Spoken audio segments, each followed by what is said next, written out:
So in this whole world at the moment we've got, we're a sport for choice for tech products of, you know, AI, special designs, special features, then it's really hard to stand out in the world of tech when you're releasing a product. But this new gimbal, the Cinepeer Weebill 3E from Zhiyun, really stands out for a different reason.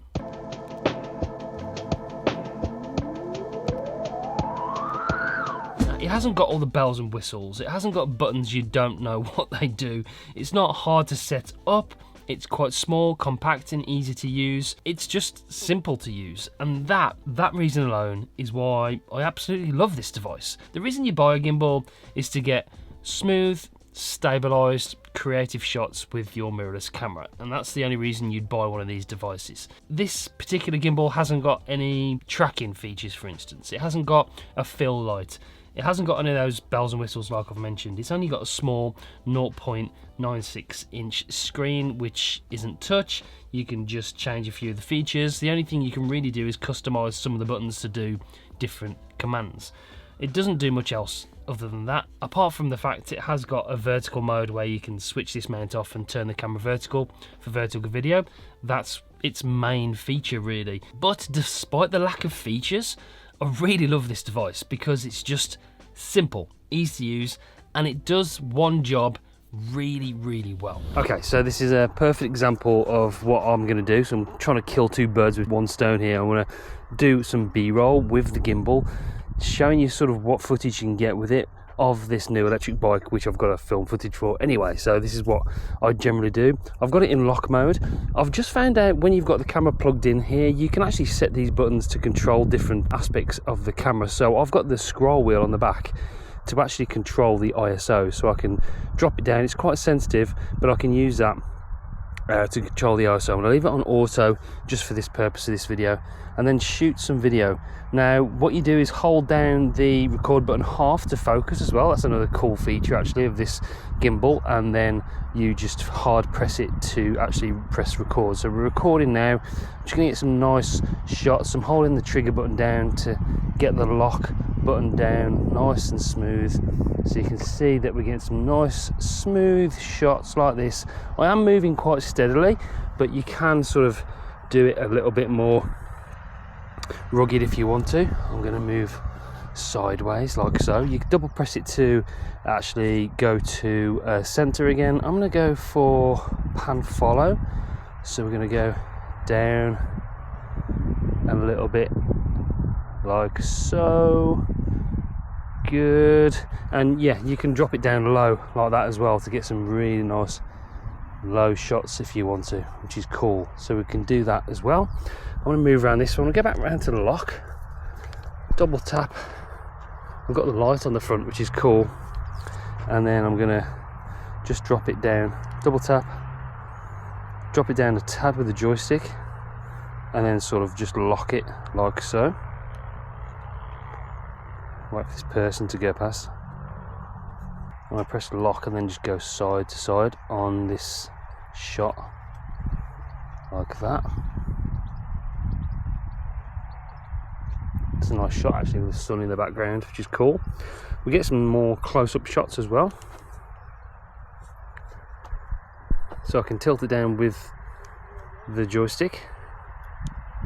It's quite sensitive actually, but we're going to get this shot of the controls. That's a nice shot. We're going to get a close-up of the gears and the motor at the back. Double tap to center, get down nice and low,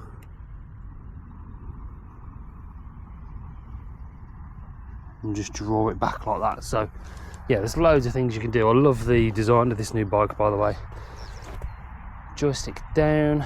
You can't, can I reverse the joystick, because when I press down it's sort of not going down, it's going the opposite way up, if you like.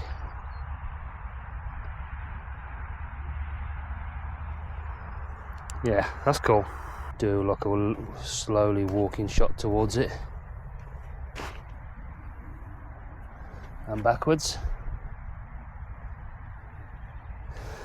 Okay, so that is kind of an example of what you can use it for, what I'll be using it for. I mean, it's very, very steady. Using a gimbal is like a bit of a learning curve, but because I don't use them very often, it's sort of pretty, you need to sort of get back into the jig of it. But yeah, it's a really nice gimbal. It's one of the best I've used. It works really well. It's balanced perfectly here with the Sony a7 IV here, and I've got 35mm f1.8 on the front with ND filter as well on the front of this, so it's balanced okay. I've got the cable into there so I can control it. Like I said, the controls work, and you can customize the buttons on here to control the camera depending on what customizable options you want to use. But so yeah, I'm really impressed with it. Actually, it works really well. Now, there aren't many specs in all honesty to talk about. I've written a few down for you just so I can tell you what this includes, what's packed into this.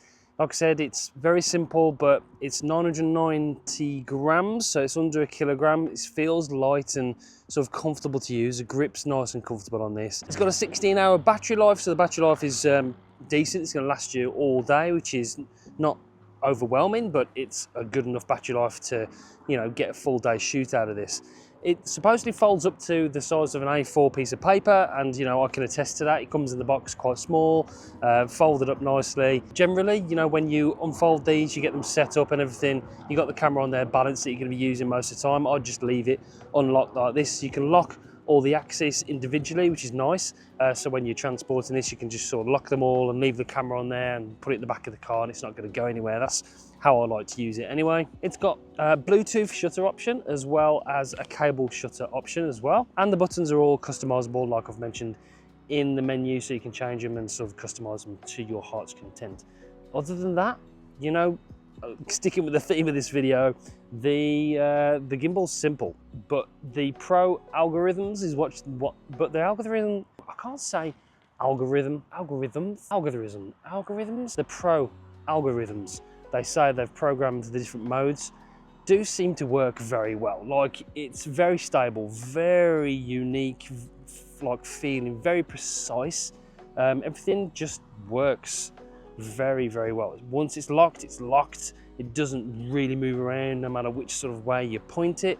Honestly, it's quite spooky the way that it works. It's very, very slick. So that is the one, you know, if I was going to say one standout feature of this, it's a gimbal. It's supposed to work as a gimbal, but it really, really does work very well as a smooth, stabilized camera gimbal. If you want to know some of the cons that I've found from using this for a couple of weeks, I've found the vertical mount switch a little bit fiddly. The buttons sort of clash together a little bit, so the design could be a little bit better with as far as that bit of tech is concerned.